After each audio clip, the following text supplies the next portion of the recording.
Assalamualaikum selamat datang kembali di Guru Gembul Channel. Indonesia sekarang sedang dalam kondisi yang cukup genting ketika mahasiswa turun ke jalan, kemudian ketika pejabat-pejabat kita banyak yang melakukan provokasi dengan pernyataan-pernyataan mereka yang kontroversial, dan kemudian ada isu juga di luar negeri bahwa negara-negara di luar sana itu hendak mencaplok Indonesia, memecah belah Indonesia demi kepentingan mereka sendiri, dan seterusnya dan seterusnya. Ada banyak sekali kasus dan kericuhan yang terjadi sepanjang bulan Ramadan kemarin. Tetapi yang membuat miris itu adalah ada orang yang sekarang tidak penting-penting amat, justru malah memprovokasi masyarakat di seluruh Indonesia untuk berperang satu sama lain, melakukan perang sipil. Pak Habib Rizik, saya pikir sih Pak Habib Rizik sudah mati, pengaruhnya sudah tidak besar. Pak Habib Rizik itu sekarang ya sudah tidak lagi memiliki penghargaan yang memadai bahkan di antara para muhibinnya sendiri. Tetapi apapun itu, toh beliau kemarin tetap mengeluarkan maklumat Ramadan tahun 1446 Hijriah. Dan maklumat itu ingin saya rangkum, mohon baraya simak baik-baik. Maklumat itu didasarkan pada 8 poin menurut beliau. Yang pertama adalah karena di Indonesia ada kelompok monyet, gerombolan monyet yang suka menghina habaib. Siapa itu? Bahwa selama 3 tahun terakhir ini di NKRI ada gerombolan monyet yang terus-menerus menghina dan memfitnah habaib dari kalangan Ba'alawi. Kemudian yang kedua, gerombolan monyet adalah semua begal nasab yang menolak nasab Ba'alawi. Oh itu, jangan-jangan. Kemudian yang ketiga, gerombolan monyet mempersekusi, mengusir, membantai Ba'alawi, merusak makam Ba'alawi dengan gerakan fasis dan rasis. Saya tidak merasa ada dari habaib yang dibantai, tapi ini ada gerombolan monyet yang ngebantai. Dan kemudian yang keempat, gerombolan monyet itu menantang para habaib dalam keberadaannya dalam sejarah. Jadi dalam sejarah seharusnya tidak ada gitu ya. Kemudian gerombolan monyet itu bikin organisasi yang memecah belah dan menghancurkan habaib. Kemudian gerombolan monyet itu sudah dilaporkan tapi tidak ditanggapi polisi karena polisi di briefing untuk tidak membahas atau tidak menindaklanjuti laporan-laporan dari habaib. Dan kemudian nomor 7, gerombolan monyet itu tidak tersentuh hukum dan mereka bahkan berani menghina orang-orang Ba'alawi. Kemudian yang ke-8, gerombolan monyet-monyet itu menciptakan kegaduhan dan mengadu domba. Dan karena itu, kata Pak Habib Rizik, dengan ini saya menyerukan kepada Robitoh Alawiyah dan Al Khairat untuk mengambil tindakan hukum pada gerombolan monyet. Ya, gerombolan monyet itu nggak bisa didelik pidanakan gitu, dituntut monyet ya. Di Indonesia sejauh ini yang saya ketahui tidak ya. Tapi kenapa Pak Habib malah menyuruh lembaga-lembaga yang besar termasuk Robitoh Alawiyah untuk melakukan tindakan hukum, saya nggak tahu. Kemudian kepada seluruh habaib di seluruh Indonesia yang duduk di eksekutif, yudikatif dan legislatif. Nah, untuk segera melawan gerombolan monyet itu. Oke. Kemudian menyerukan, nah ini harus digarisbawahi, menyerukan kepada Pak Prabowo Subianto untuk segera melakukan operasi pembersihan kepada gerombolan monyet itu. Jangan, Pak, monyet di Indonesia itu sebagian dilindungi kok malah dibersihkan, gimana ini ya? Kemudian kepada seluruh laskar Indonesia harus ganyang gerombolan Neo PKI. Oh, gerombolan monyet itu Neo PKI. Saya tidak tahu apakah monyet punya ideologi tertentu, ternyata ada ya di sini ya. Mungkin ada dalilnya. Kemudian yang kelima, ke seluruh umat muslim di seluruh Indonesia bersatulah menjaga NKRI Pancasila dari gerombolan Neo PKI. Nah, kemudian di akhir dari maklumat yang lumayan bombastis itu, Pak Habib Rizik meminta kepada seluruh rakyat, kepada seluruh pengikutnya untuk siap perang. Jadi beliau mengatakan, saya di sini, saya ditunggu, mau diculik, mau dibantai, ayo saya tungguin, umat Islam akan bergerak membela di bawah tekanannya dan sebagainya dan sebagainya. Ya, tapi di luar itu semua, saya justru malah menggarisbawahi hal yang saya katakan di awal, bahwa Pak Habib Rizik nampaknya sudah tidak lagi memiliki kekuatan, tidak memiliki power yang memadai untuk bisa menggerakkan massa. Hal itu terlihat dari apa? Dari pernyataan Pak Habib Rizik sendiri yang pertama mengatakan bahwa ketika beliau menyampaikan laporan kepada polisi, polisi ada briefing untuk mengabaikan laporannya. Ini artinya apa? Pak Habib Rizik yang dulu bahkan bisa mengerahkan massa sedemikian besar untuk memilih salah satu calon presiden, sekarang untuk melaporkan saja kepada polisi, beliau tidak lagi memiliki kekuasaan. dan tidak memiliki kelayakan agar laporannya ditindaklanjuti. Kemudian yang kedua yang menegaskan bahwa Pak Habib Rizik tidak lagi memiliki kekuatan itu terlihat dari kolom komentar. Jadi Pak Habib Rizik itu mengeluarkan sebuah maklumat Ramadan dan kemudian dipublikasikan di sebuah stasiun televisi YouTube yang namanya adalah Islamic Brotherhood Television. Nah, di situ itu yang penontonnya tidak terlalu banyak, tidak seperti dulu-dulunya, dan kalaupun ada, kolom komentarnya justru dipenuhi oleh hujatan dan makian dan justru pembelaan terhadap lawan-lawan dari Pak Habib Rizik. Bukan membela dan mendukung Pak Habib Rizik, padahal itu di kanalnya sendiri, di kanal resminya sendiri, tetapi justru kolom komentar tidak ada yang mendukungnya. Dan yang lebih miris lagi adalah poin nomor 3 yang membuktikan bahwa Pak Habib Rizik sudah tidak lagi memiliki kekuatan. Di videonya itu, Baraya silahkan cek ya, di Brotherhood Television itu, di menit ke-10, detik ke-45, ketika Pak Habib Rizik berteriak-teriak, sudah ngos-ngosan, sudah keringetan, dan sebagainya, di situ jamaahnya disuruh takbir, malah takbirnya tuh loyo gitu. Takbir! Allahu Akbar! Ya, yang loyo-loyo kayak gitu, ada yang jalan-jalan di pinggir gitu ya, ada anak-anak yang menggelayut kepada ayahnya dan sebagainya, tapi semuanya tuh letoy-letoy gitu. Jadi padahal Pak Habib Riziknya itu udah keringetan banget untuk berpidato, bernarasi, berretorika, memprovokasi untuk seperti itu, tapi tetap aja hasilnya itu ternyata letoy-letoy aja gitu, dan sepertinya tidak akan ada gerakan massa yang memadai. Dan perusak Pancasila. Takbir! Saya mau tanya, setuju tidak dengan maklumat tadi? Siap sebarluaskan? Siap laksanakan? Takbir!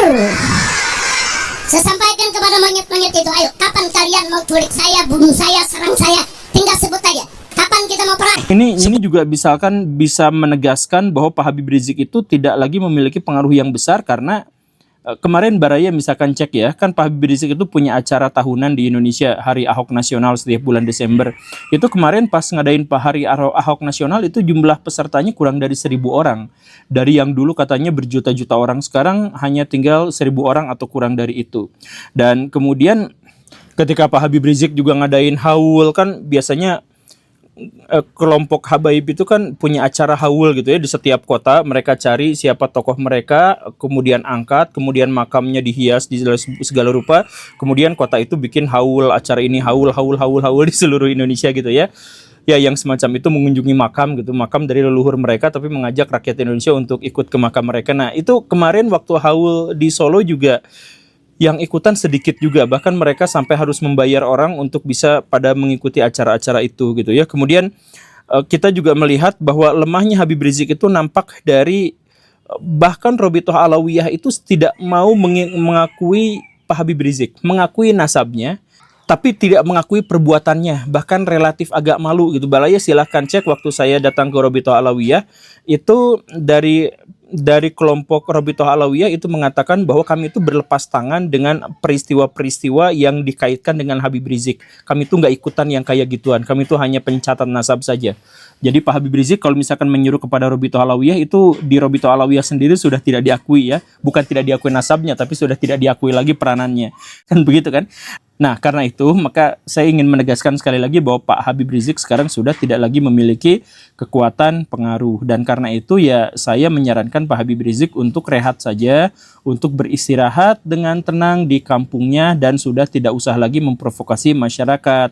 Karena sekarang jualan Habib sudah tidak lagi laku. Saya mohon maaf ya Pak Habib ya. Nah, sekarang saya menanggapi pernyataan-pernyataan dari Pak Habib. Ada banyak yang ingin saya tanggapi. Yang pertama itu adalah Pak Habib sudah menjauhi syariat Islam, bahkan sudah menjauhi akidah Islam.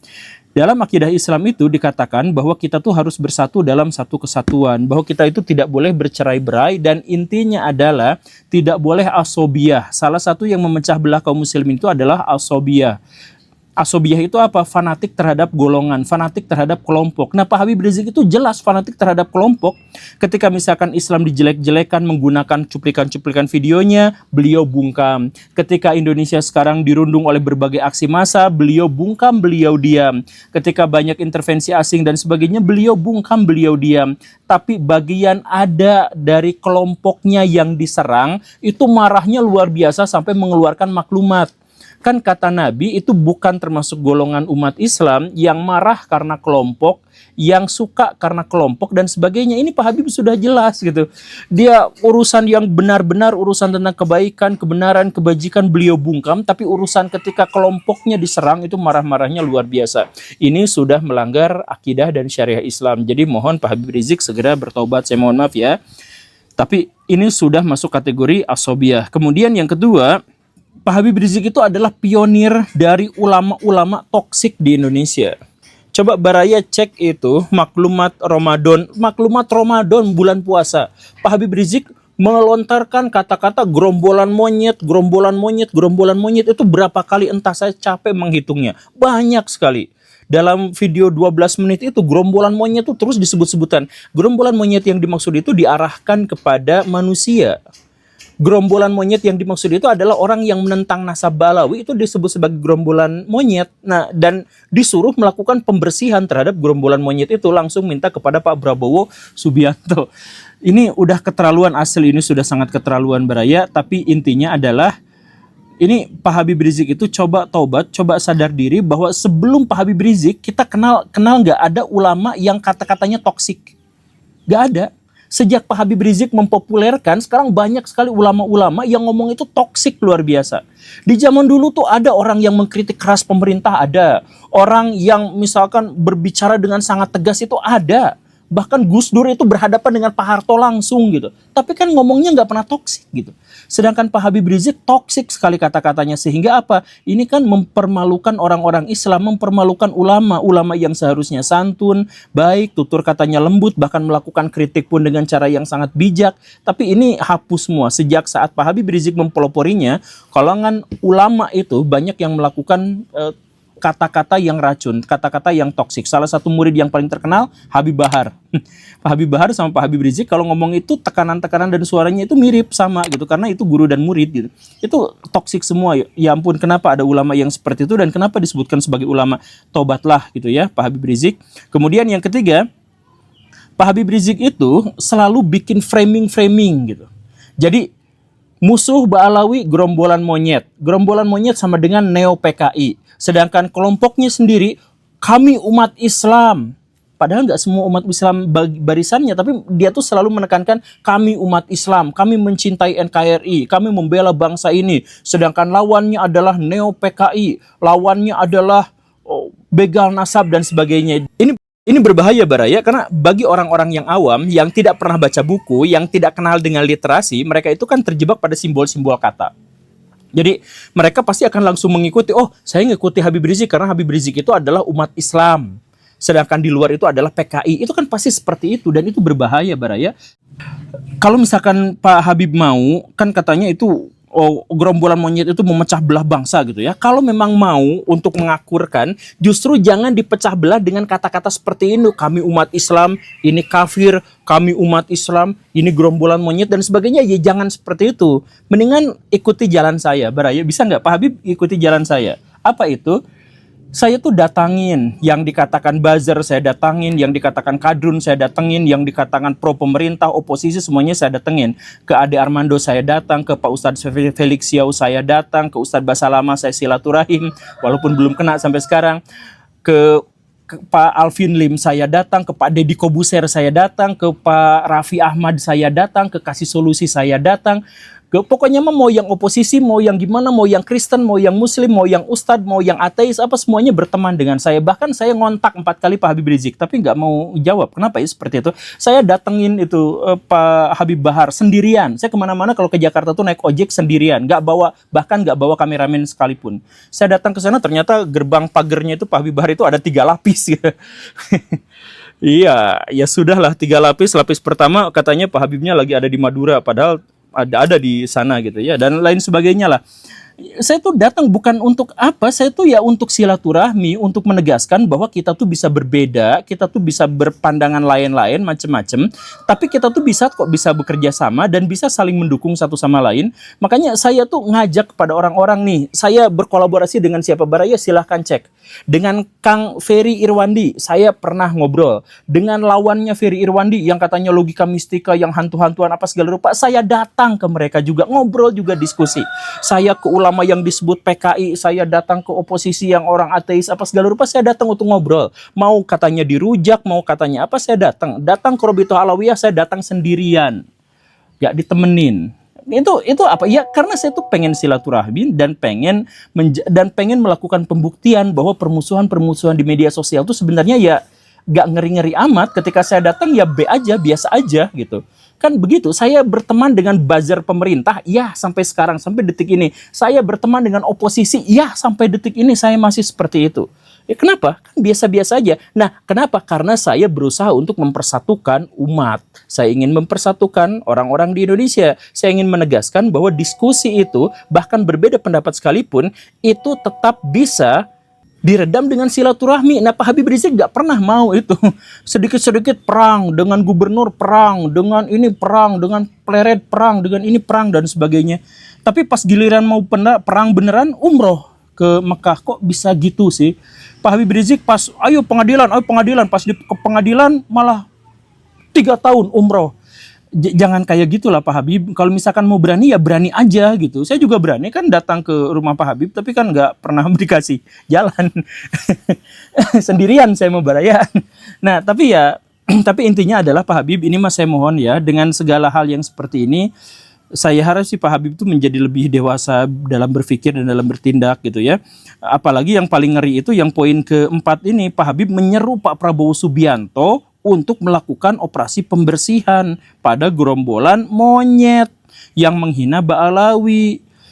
Ini satu, beliau itu siapa sampai menyerukan kepada Pak Prabowo Subianto. Kemudian yang kedua, kok harus melakukan pembersihan? Ya ampun, istilah pembersihan itu kan istilah yang mengerikan baraya. Istilah pembersihan itu sebenarnya adalah kependekan dari genosida gitu kan. Genosida itu pembersihan etnis gitu kan. Ini pembersihan.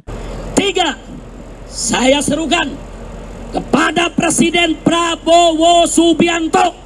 Ini saya pikir sih ini sudah masuk delik pidana provokasi untuk melakukan atau ajakan untuk berperang dan perang sipil gitu ya. Karena apa? Bukan karena Indonesia diancam, bukan gara-gara keadilan di sini dihancurkan, tapi gara-gara kelompoknya sendiri dihina. Jadi ini sudah, ya sudahlah. Dan poin kelima, Pak Habib Rizik, ini tanggapan saya kepada Bapak, mohon maaf sekali. Tapi tolong introspeksi sedikit dan biasakan untuk melakukan introspeksi. Kalau misalkan salah ya salah, kalau ngaku kalah ya kalah, ya ngaku biasa aja seperti itu. Karena ya namanya juga bagian dari kehidupan gitu. Nah ini kan nggak mau introspeksi. Jadi ketika misalkan Pak Pleret yang dikatai monyet itu, kenapa bisa seperti itu? Kan ceritanya tuh gini. Kelompok-kelompok habaib di Indonesia itu suka bikin cerita untuk mengglorifikasi kelompoknya. Misalkan Mbah Priuk itu orang biasa. Cuman anak buah kapal biasa. Cuman hanya gara-gara beliau Habib, makamnya langsung disias sedemikian rupa, lalu dinarasikan penyebar ajaran agama Islam di Betawi. Padahal orang Betawi sudah berislam sebelum beliau datang. Kemudian di mana-mana, kalau misalkan makam Ba'alawi pasti dikatakan penyebar agama Islam di sini, penyebar agama Islam di sana. Padahal gak ada kaitannya baraya, bahkan itu orang biasa. Sedangkan orang-orang yang orang-orang yang ODGJ, kalau dari kalangan habaib langsung juga dinarasikan sebagai ini wali majdub dan lain sebagainya. Kalau misalkan orang gila yang biasa itu biasa, tapi kalau misalkan yang gini, yang dari habaib itu pasti langsung diglorifikasi juga. Semua aja diglorifikasi. Nah, ini akibatnya yang di Palu juga akhirnya ada sebuah bandara. Bandara itu sudah punya nama dan bahkan nama itu diberikan sama Bung Karno. Langsung namanya diganti sama nama Habib. Nah ini kan yang membuat Pak Pleret marah-marah itu kan itu. Jadi di Jakarta cek baraya itu nama-nama jalan semuanya diganti jadi nama-nama Habib. Padahal ya gak ada urgensi historisnya gitu. Tapi diganti, ini diganti, nama itu diganti dan sebagainya. Nah kalau memang begini terus ya akhirnya wajar kalau misalkan banyak orang yang marah. Saya nggak mendukung Pak Pleret karena Pak Pleret juga ngomongnya kan kurang baik gitu ya dalam konteks itu gitu. Ya tapi tindakannya di reaksinya nggak harus sampai selebay ini baraya.